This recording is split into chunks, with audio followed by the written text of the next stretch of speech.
My parents laughed and said my sister will only be staying at my house for a while. I stood up and said, "How funny. I haven't lived here in 6 weeks." My mother's voice shaken, "Wait. So, where exactly have you been staying?" The silence that followed my words was so thick you could have cut it with a butter knife. I watched as the color drained from my mother's face, her coffee mug trembling in her hands. My father's newspaper crumpled slightly as his grip tightened, and my sister Jessica looked between us all with growing confusion. "What do you mean you haven't lived here in 6 weeks?" Mom's voice was barely above a whisper. I couldn't help but smile, though it wasn't a pleasant one. 6 weeks of careful planning, 6 weeks of watching them live in their bubble of ignorance, and finally, the moment of truth had arrived. "Exactly what I said, Mom. I moved out 6 weeks ago. You just never noticed." The story really begins 3 months ago, when my golden child sister Jessica announced she was getting divorced from her husband Mark after only 8 months of marriage. The reason? She'd been having an affair with her personal trainer, Derek, and Mark had finally discovered the truth. But of course, in typical Jessica fashion, she managed to spin it as Mark being emotionally unavailable and not supportive of her fitness journey. Our parents, David and Linda Thompson, ate it up like gospel. "Poor Jessica," they said. "She deserved so much better. She needed their support during this difficult time. Never mind that she destroyed her marriage through infidelity, or that Mark had been nothing but loving and generous to her throughout their relationship. I'm Sarah, by the way. The older daughter, the responsible one, the one who'd been living in the family home at 26 to help with the mortgage payments after Dad's construction business took a hit during the pandemic. I'd been paying $1,500 a month in rent to my own parents, plus helping with groceries and utilities. It was supposed to be temporary, just until I saved enough for a down payment on my own place. But when Jessica's marriage imploded, suddenly my temporary arrangement became a problem. "Sarah, honey," Mom had said that fateful day 3 months ago, "Jessica is going through such a hard time. She needs to come home for a while to get back on her feet." "Okay," I'd replied, looking up from my laptop where I was working on my graphic design projects. "The guest room is available." Mom shifted uncomfortably.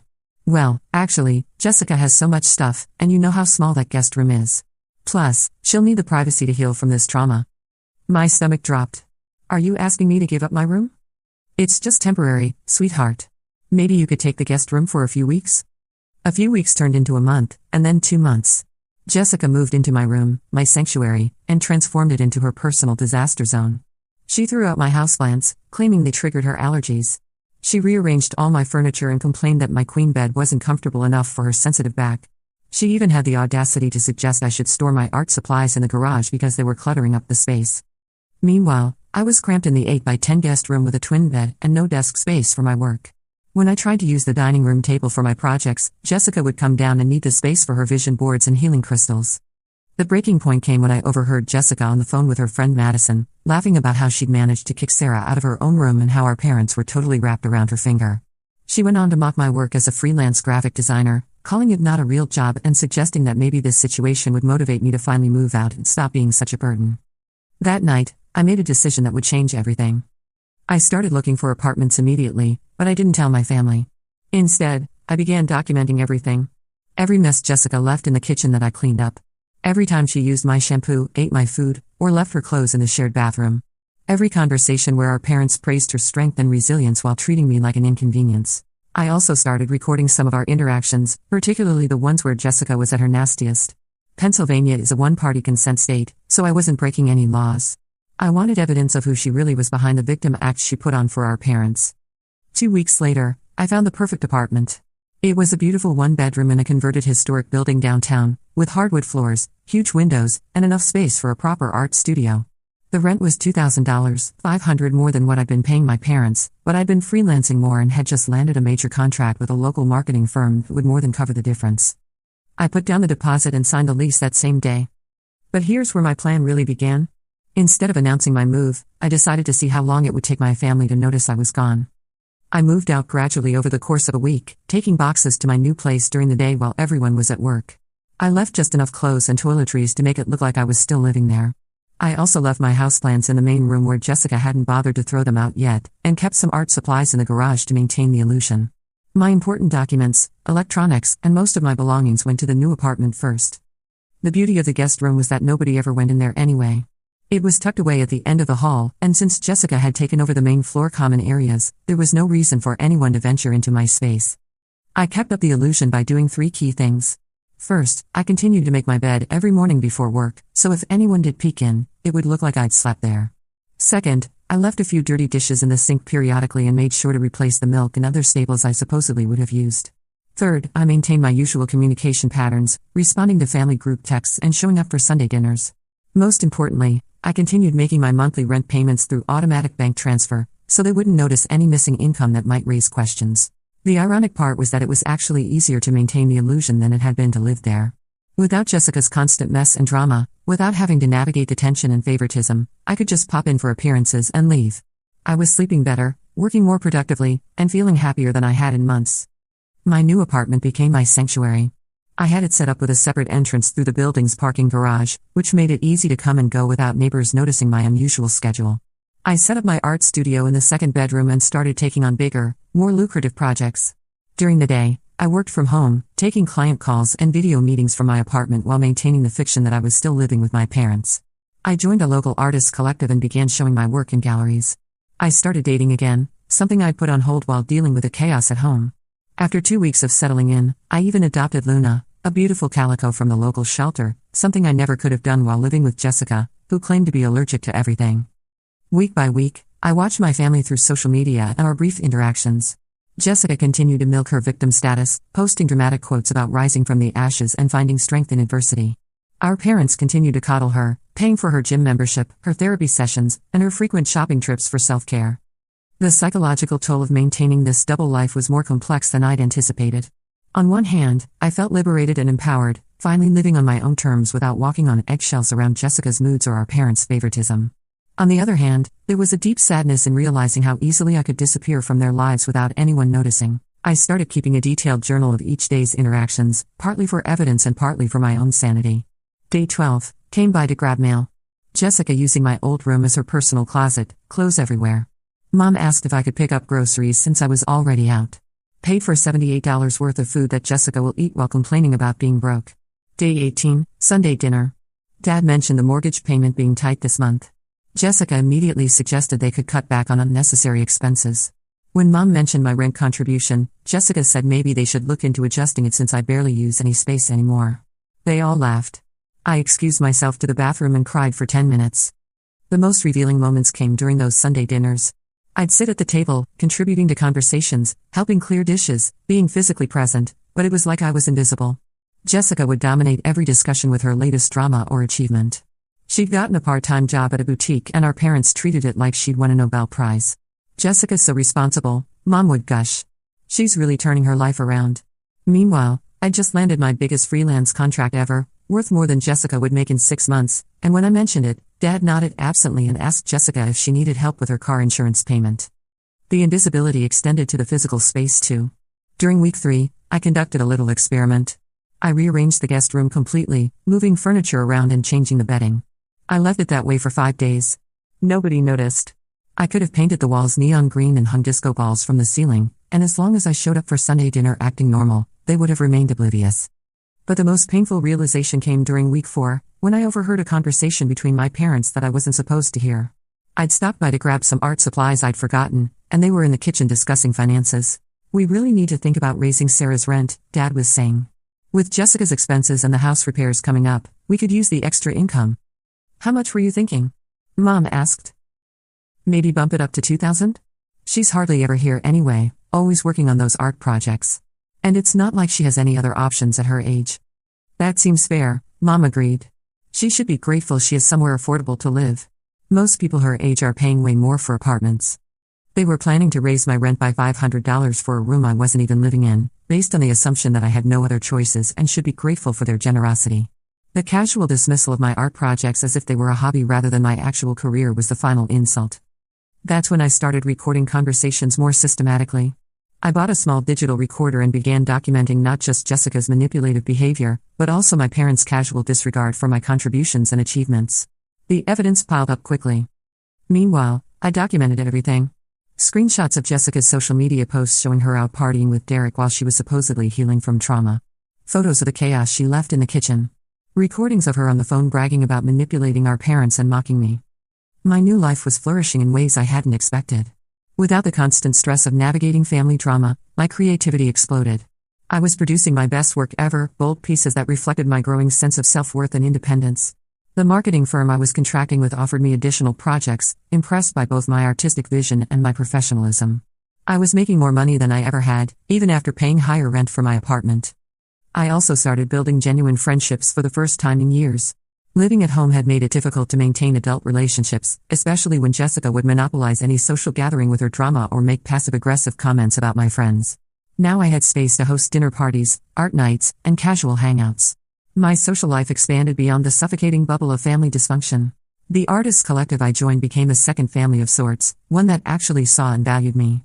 They celebrated my successes, offered support during challenging projects, and treated my work with the respect it deserved.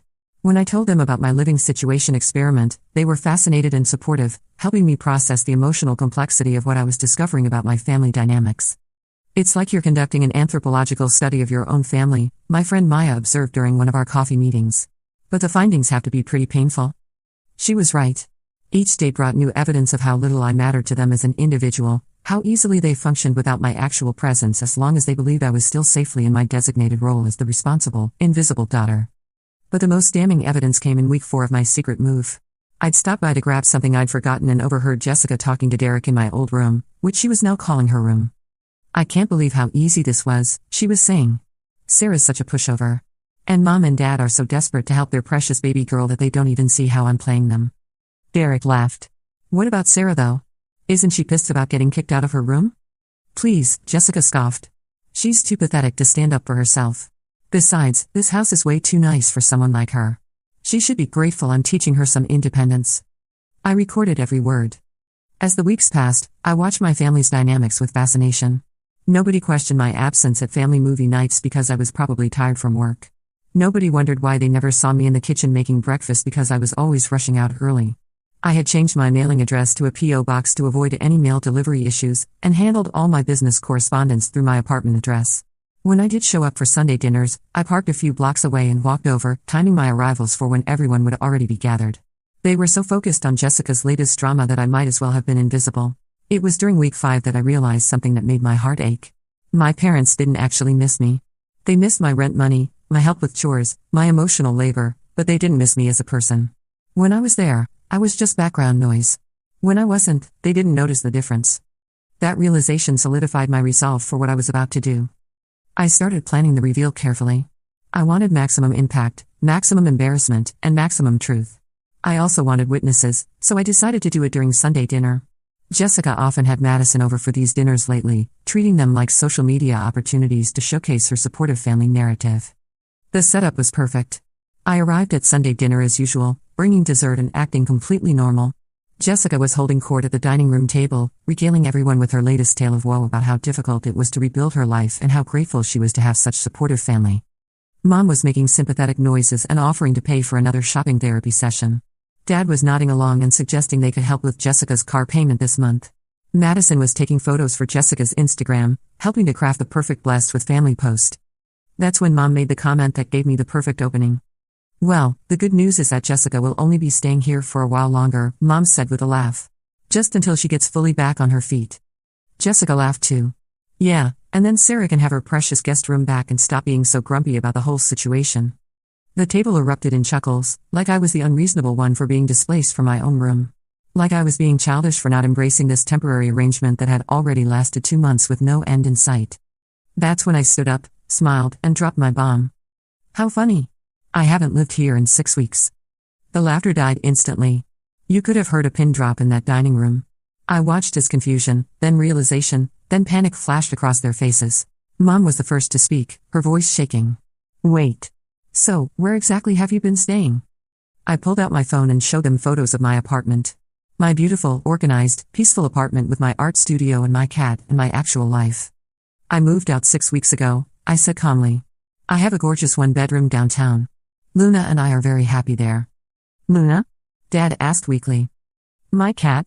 The one I could never have here because Jessica is allergic to everything except drama and manipulation." Jessica's face was turning red. "You moved out? Without telling us? That's so selfish, Sarah. What if we needed you?" I laughed, actually laughed. "Needed me? For what, Jessica? You took over my room, you dismissed my work, you mocked me to your friends, and you celebrated kicking me out of my own space. What exactly did you need me for?" "That's not. I never." Jessica started to stammer. Oh, but you did. I pulled out my phone again and played the recording of her conversation with Derek. Her voice filled the dining room, clear as day, talking about how easy it was to manipulate our parents and how pathetic I was for not standing up for myself. The silence that followed was deafening. Madison looked like she wanted to disappear into the floor. Dad was staring at Jessica like he'd never seen her before. Mom's face was cycling through about 12 different emotions. Sarah, Mom finally said, why didn't you tell us you were moving out? Because I wanted to see how long it would take you to notice, I said simply. The answer is 6 weeks. 6 weeks of family dinners, group texts, and Sunday visits, and none of you realized I wasn't actually living here anymore. But your room? Dad started. You mean the guest room I was banished to? The one nobody ever goes into? Yeah, it's not that hard to make a bed look slept in when you're only maintaining appearances. I could see the wheels turning in their heads, reviewing the past 6 weeks, realizing how easily they'd been fooled, how little attention they'd been paying to my actual presence or absence. Jessica, meanwhile, was in full damage control mode. Sarah, you're blowing this way out of proportion. I was going through a divorce. I needed support. You were going through a divorce because you cheated on your husband, I said bluntly. And instead of facing the consequences of your actions, you manipulated our parents into making me the casualty of your poor choices. That's not fair, Jessica snapped. Mark was emotionally absent. He didn't understand my needs. I pulled out my phone again and showed them screenshots of Jessica's social media from the past 2 months. Pictures of her out partying, expensive purchases, spa days, and multiple photos with Derek, the personal trainer she'd been cheating with. This is what healing from trauma looks like? I asked, scrolling through the images. Because it looks a lot like a woman who destroyed her marriage and then convinced her parents to subsidize her party lifestyle. Madison finally spoke up, her voice small. Maybe I should go. No, stay, I said firmly. You're part of this too. You've been helping Jessica craft this victim narrative, encouraging her entitlement, and participating in mocking me behind my back. You should witness the consequences. I turned back to my parents, who were looking increasingly uncomfortable. Do you want to know what the really sad part is? I continued. I've been paying $1,500 a month to live here, plus groceries and utilities. Even after I moved out, I kept paying rent so you wouldn't get suspicious and ruin my experiment.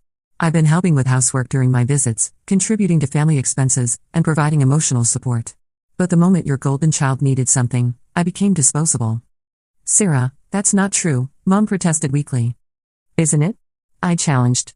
When's the last time you asked about my work? My art? My life? When's the last time you celebrated one of my achievements or offered to help me with anything?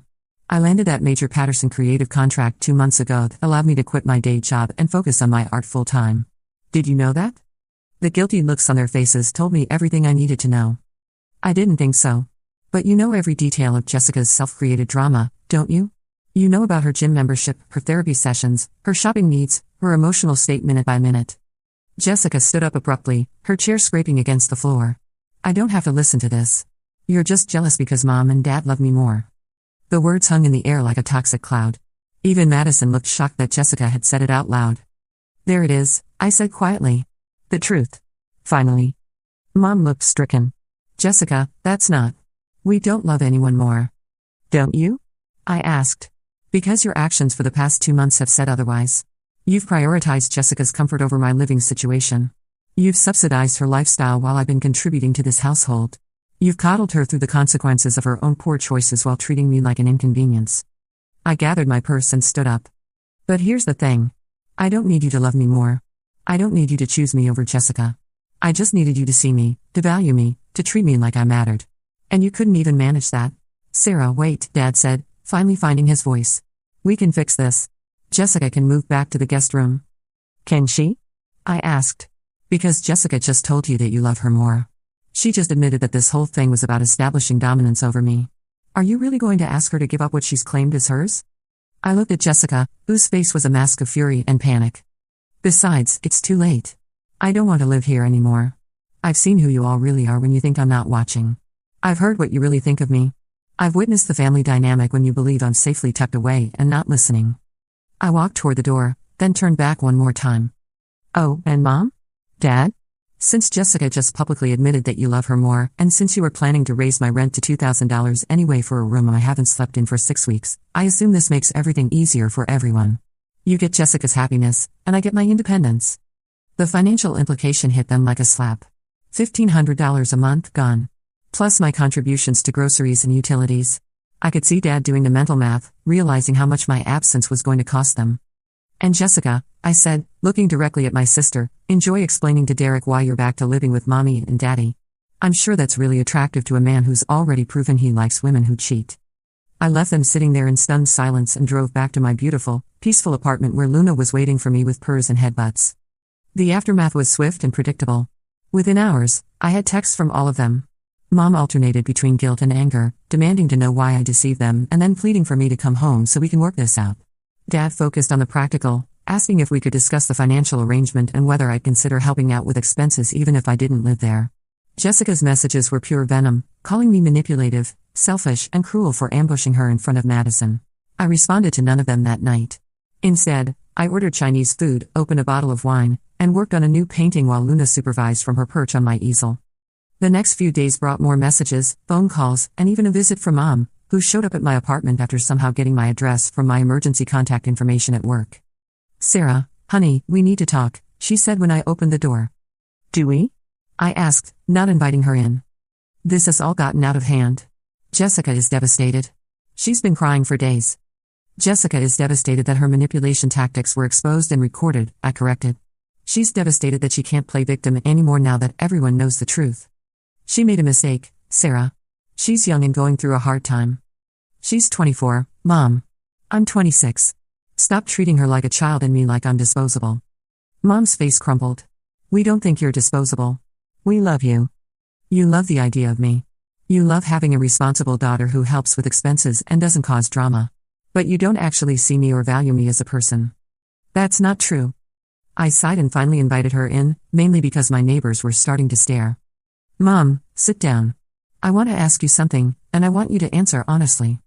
She perched nervously on my couch, looking around at my apartment with surprise, as if she couldn't believe I was capable of creating such a beautiful, organized space. "What's my favorite color?" I asked. Blue? Green. What kind of art do I specialize in?" "Graphics. Design? Mixed media paintings and digital illustrations. What's the name of the marketing firm I'm contracting with?" I don't." "Patterson Creative. What's my middle name?" She stared at me, speechless. "It's Elizabeth, Mom. Elizabeth. After your mother. You chose it." The silence stretched between us as the reality of how little she actually knew about me sank in. "Now let me ask you about Jessica," I continued. "What's her favorite color?" "Pink," she answered immediately. "What's her favorite restaurant?" "That Italian place downtown, Marcello's." "What's the name of her gym?" "Fitness First on Maple Street." "What's her middle name?" "Rose. After my grandmother." I nodded. "You see the difference?" Mom started crying then, quiet tears that she tried to wipe away quickly. "Sarah, I'm sorry. I didn't realize." "You didn't realize because you didn't want to. It was easier to take me for granted, to assume I'd always be there, always be reliable, always be the one who didn't need anything. What can we do to fix this?" "I don't know if you can, Mom. Trust isn't something you can just apologize back into existence." She stayed for another hour, and I showed her around my apartment, my art studio, introduced her to Luna.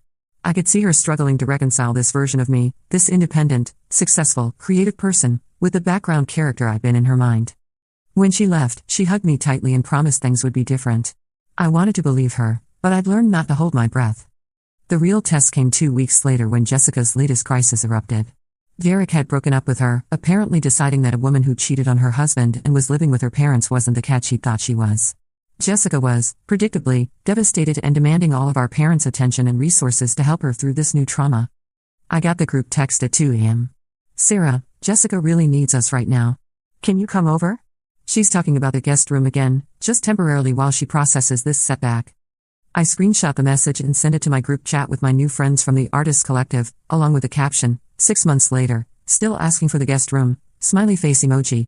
Then I turned off my phone and went back to sleep. The next morning brought a flurry of missed calls and increasingly frantic messages. I finally responded around noon. "Jessica is an adult who created this situation through her own choices. She needs to face the consequences and figure out her own housing situation. I will not be coming over, lending money, or providing emotional support for problems she brought on herself." The backlash was immediate and intense. I was selfish, cold-hearted, cruel. I was abandoning my family in their time of need. I was holding grudges and being vindictive. But I held firm, and something interesting happened. Without me there to serve as Jessica's safety net and our parents' scapegoat, the family dynamic began to shift. Dad started asking harder questions about Jessica's choices and her plans for independence. Mom began to see through some of Jessica's manipulation tactics without me there to absorb the manipulation meant for me. Most importantly, they started reaching out to me as a person rather than as a resource. Mom asked about my art and actually listened to my answers. Dad inquired about my business and offered to help me network through his construction contacts who might need design work. It wasn't perfect, and it wasn't immediate, but slowly, gradually, they began to see me. 6 months after my dramatic revelation dinner, I had my first solo art show at a local gallery. I sent my family an invitation, not sure if they'd come. They all showed up. Even Jessica, looking subdued and genuinely remorseful for the first time in memory. "Your work is incredible," Jessica said quietly, standing in front of my favorite piece, a mixed-media painting about invisible women becoming visible. "I never knew you were this talented." "You never asked," I replied, but without the venom that would have been there months earlier. "Sarah," she continued, "I owe you an apology. A real one. I was selfish and manipulative, and I treated you terribly. I convinced myself that you were stronger than me, that you didn't need support like I did, but really I was just taking advantage of your kindness." I studied her face, looking for signs of manipulation, but she seemed genuine. "I've been in actual therapy," she added. "Not the kind where I complain about everyone else being the problem, but the kind where I have to look at my own behavior. It's been enlightening." "I'm glad you're getting help," I said carefully. "I'm also getting my own apartment next month. I've been working 2 jobs and saving up. No more living with Mom and Dad, no more expecting everyone else to solve my problems." I nodded, impressed despite myself. The evening was a success. I sold 3 paintings, including the one Jessica had been admiring. My parents bought it and asked if they could hang it in the living room. "Are you sure you want a constant reminder of how you made one daughter invisible?" I asked. "We want a constant reminder of how incredible you are," Mom replied, "and how lucky we are that you're still willing to be part of this family." It's been a year now since my dramatic dinner revelation. The family dynamics have changed permanently, and while things aren't perfect, they're honest in a way they never were before. Jessica is thriving in her own apartment and her new job at a nonprofit. She's single and says she's focusing on becoming the kind of person who deserves a good relationship rather than trying to manipulate her way into one. My parents have both apologized multiple times and backed up their words with actions. They ask about my life, celebrate my successes, and respect my boundaries. They never again asked me to sacrifice my comfort for Jessica's convenience. And me? I'm still in my beautiful apartment with Luna, creating art that sells in galleries across the state. I'm dating a wonderful man named Kevin who knew nothing about my family drama when we met and loves me for exactly who I am. Sometimes I think about that dinner, about the moment I stood up and shattered their comfortable delusions. It was terrifying and exhilarating and necessary. Because sometimes the only way to become visible is to disappear first, and sometimes the only way to be valued is to show people what they lose when they take you for granted. My family learned that lesson the hard way, but they learned it. And now, finally, we're building something real together instead of just maintaining comfortable lies. The guest room, by the way, is still a guest room. Nobody lives there permanently anymore, and that's exactly how it should be.